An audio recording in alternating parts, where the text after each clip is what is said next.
Ba't kailangan natin pagbutihan sa pag-aaral natin? Kabalin English po? Ha? English, okay. So, why do you need to study hard? Because when I study hard, I have earned money and buy myself some cars and my home to my family. Oh. Okay. Mama? English speaking pala yung mga tao dito?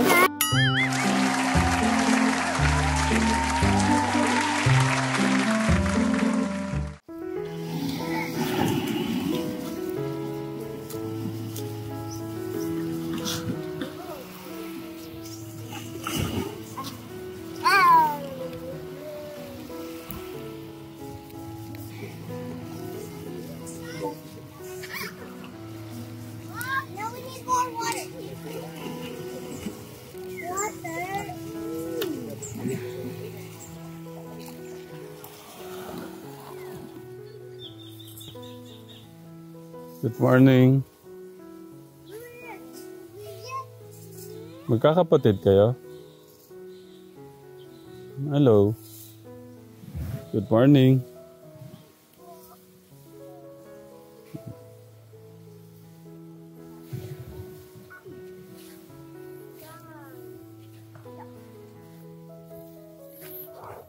Anong pangalan mo?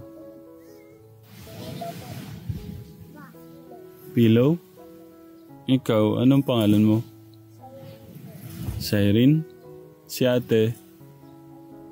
Akira? Ilan taong ka na, Akira? 11 po. 11? Ikaw, ate? 7? Si Bibi, 1. Nag-aaral ka na? Si ate? Anong grade ka na? Ikaw? Si mama niyo nasan? Sa bahay? Kumain na kayo? Okay lang ba na kinakausap ko kayo? Nasaan ang bahay niyo?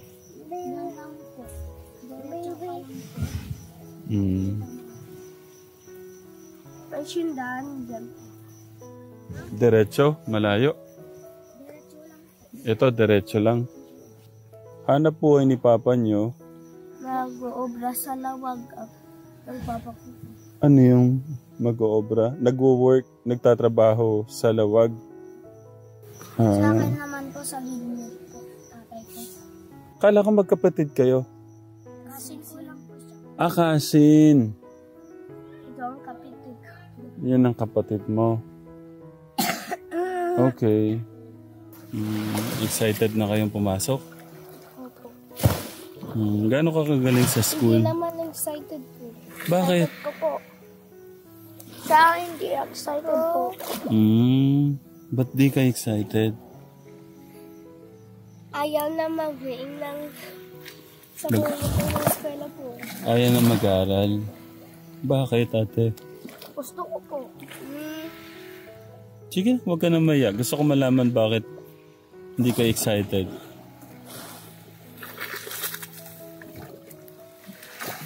Nahirapan ka? Sorry. Ikaw, ba't ka excited mag-aral? Balik ko sa kaskalak ko. Sa kakasok ko. Ano yun? Gusto ko mag-aral kasi may friendship kami ng... Friendship? May mga friends. Nag-jogging kayo, Tang? Yan yung tatay ko. Ate ka dito sila. Dyan sila. So, gano'n ka ba kagaling sa school, ate? Math and science po. Math and science. English. And English. Alam niyo yung with honor, gano'n? With honor ka ba? With honor ka? Pangalawa ka with honors. Ang galing ah. Tapos sabi ni ate, hindi ka excited. Ba't kailangan natin pagbutihan sa pag-aaral ate? Mabaling English po? Ha? English. English, okay. So, why do you need to study hard? Because when I study hard, I have earned money and buy myself some cars and my home to my family. Oh. Okay. Mama? English speaking pala yung mga tao dito? Or Meron Tagalog and Ilocano. Okay. So maybe I will get nosebleed. Do you know that? How's your life here? Good po. Good. How's your nanay doing right now? It's okay, it's okay. He's sick po. He's sick.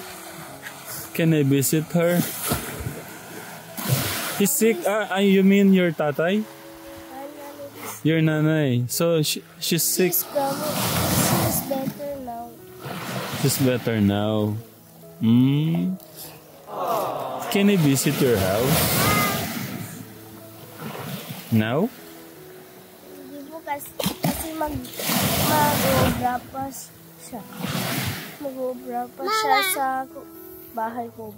Mag-oobra ba siya sa bahay kubo? Where did you learn that?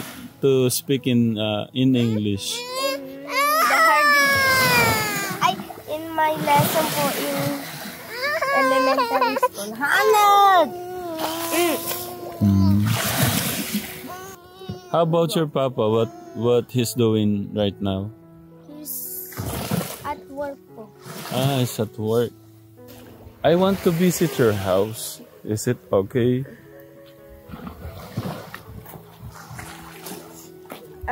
It's full of bricks, full of cement, and that's my Lola po.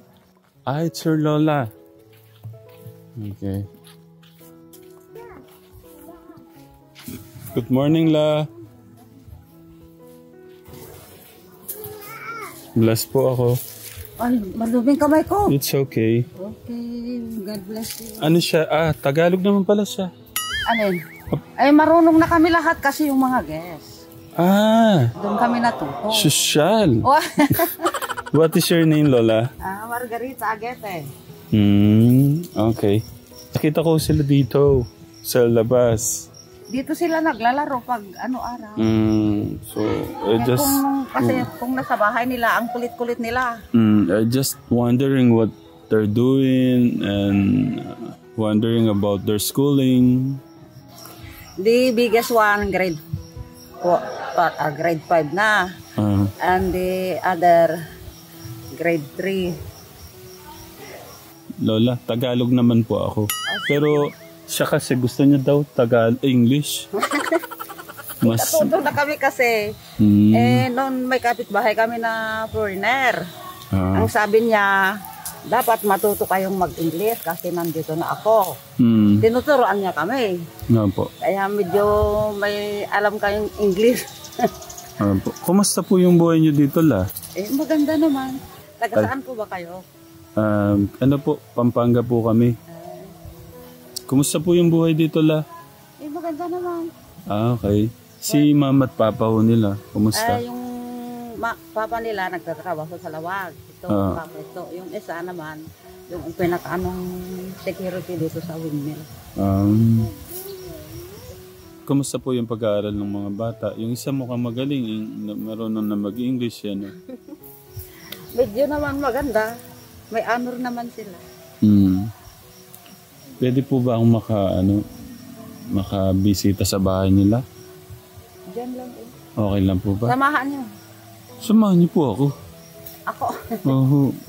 Baka sabihin, trespassing ka, Tekra. Ba't ka pumapasok? Wala si Lola, mga bata yung Pero nakaka-selos po yung nyo, nakakaingit po yung lugar nila.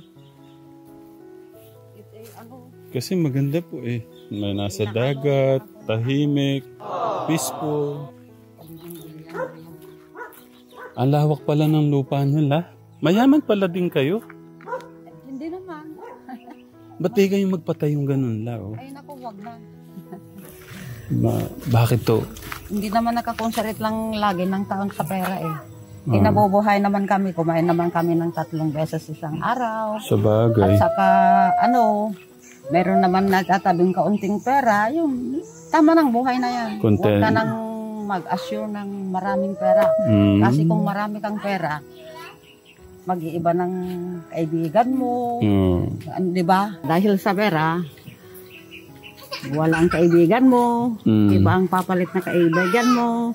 Yung kasama mong maraming pera, yun na lang. Pero yung kagaya namin na medyo baba, hindi nila pansin. Kaya ayoko, basta ang gusto ko. Kahit ganito lang buhay namin, marami akong kaibigan, maring dumadumalaw sa akin, gano'n. Hindi mo na babayaran yun eh. Tama po kayo. Ang maganda lang kung kahit mahirap ka, kung marami kang totoong kaibigan, hindi lang yung perang hanggat nila sa'yo, maganda na yun. Sarap naman pakinggan nun. Kasi minsan, di ba kaya dumadami yung kaibigan dahil sa pera. May nakukuha sila sa'yo. Kaya tapos pagka wala na, hindi ka nakilala. Tama yan po kayo. Yan ang wali ng mga tao ngayon. Parang may pinag-uugutan kayo. Hindi, may ganun ba kayong mga kaibigan dati? Oo. Pero pag gusto nilang pumunta rito, pupunta rin sila. Hindi ko pagbabayaran sila eh. Ganun lang. Para matuto sila. Sabi nila sa Tagalog, magtanim ka ng maraming huwag kang magtanim kang lahat ng magtanim ka ng magandang ngayon. Basta yun, magtanim ka ng magaganda para mamunga ng maganda din. Matagal-tagal na, aanihin mo pa rin yun. Pero kung pera yung tatanim mo, kung wala ka na, wala na rin sila. Ganun. Nasaan yung asawa niyo? Gusto kong makita. Ay, sorry po. Ilan taon na, 9 years. Sorry po. Anong sakit niya? Ay, ibig sabihin? Na-stroke siya. Na-stroke. Okay lang po ba? Nakichismis na ako sa inyo la? Oo naman. Gusto ko lang naman ng mga mustat pala talaga. First time mo bang pumunta rito? Opo, kaya po inosente po ako. Pati yung, may mga ganito pala, bato baba, tapos yung taas. Anahaw, malamig. Kung tanghali na, doon na kami lahat kasi malamig dito, mainit.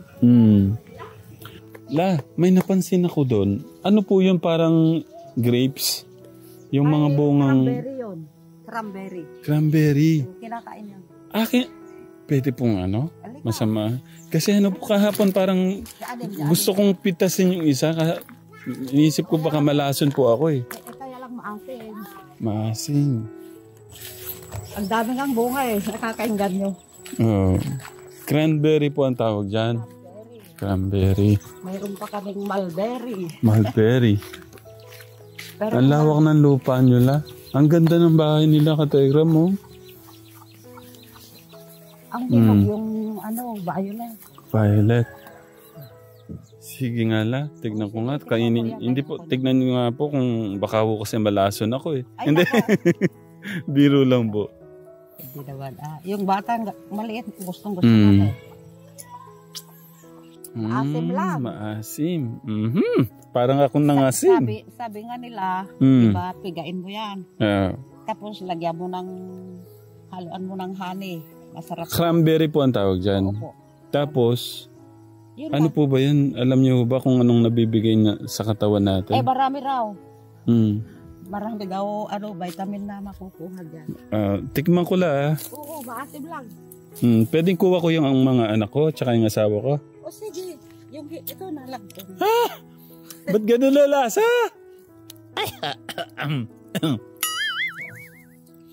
Asim. Pero nung unang namunga, matamis-tamis naman. Ano pong lasa nung pula, Mas grabe ng asim sabi nila pwede raw panghalo ng isda. Kaya lang. Gano'n nyo na katagal kinakain to? Naku, matagal na Matagal na. Grabe oh, ang galing ng ating Diyos oh. May mga ganito no. Oo. Ay sa akin na. Ang bait naman na. Thank you. Ang bait naman ng bata na yun. O iuwi na kita sa amin. Gusto mo ba? Hindi ako naman. Thank you La. La, pasok ka na po di ba? Sa 29 po. 29. May mga gamit na yung mga bata. Di pa sila nakabili. Bakit to? Eh sa ano lang, pupunta raw sila sa lawag sa next week. Nawag. Nasaan sila? Iniwan tayo. Pupunta na doon sa kabilang bahay. Ikaw, excited ka na mag-aral? Ba't ka excited na mag-aral? Ang sinabi ko sa... kasi mag-din ko po sa paborito kong kain po.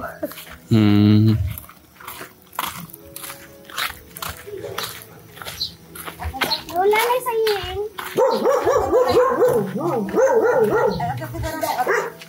Ako ang dyan rin, diya bala yan?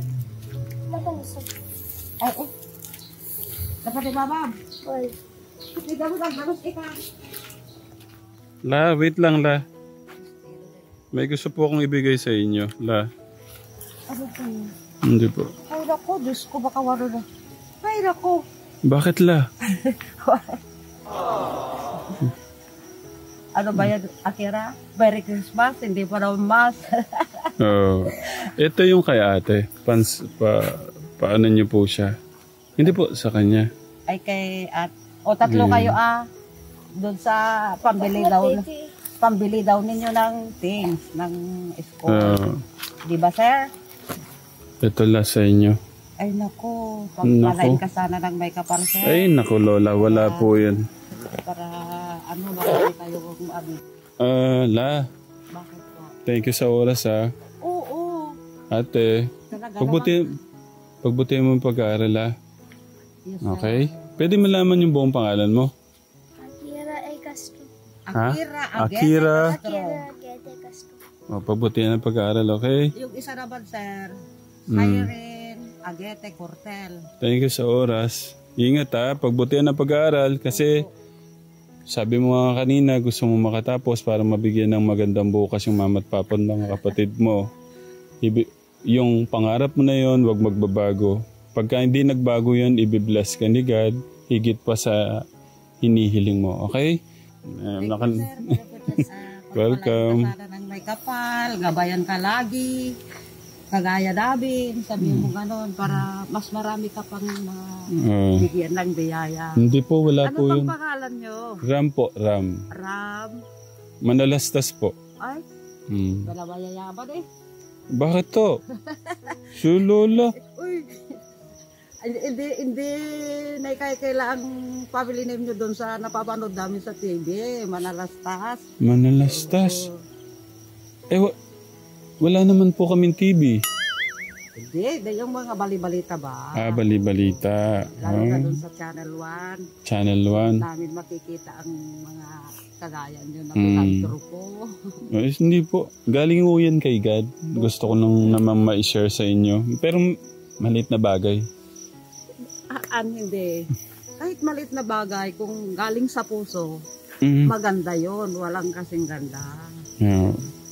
La, I love you, La. I love you too, sir. Uwi na rin po kami ngayon. Happy trip, sir. Opo.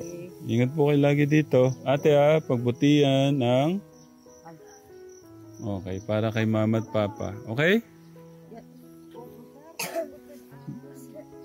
Papatikim ko ngayon to sa mga sa mga pamangkin.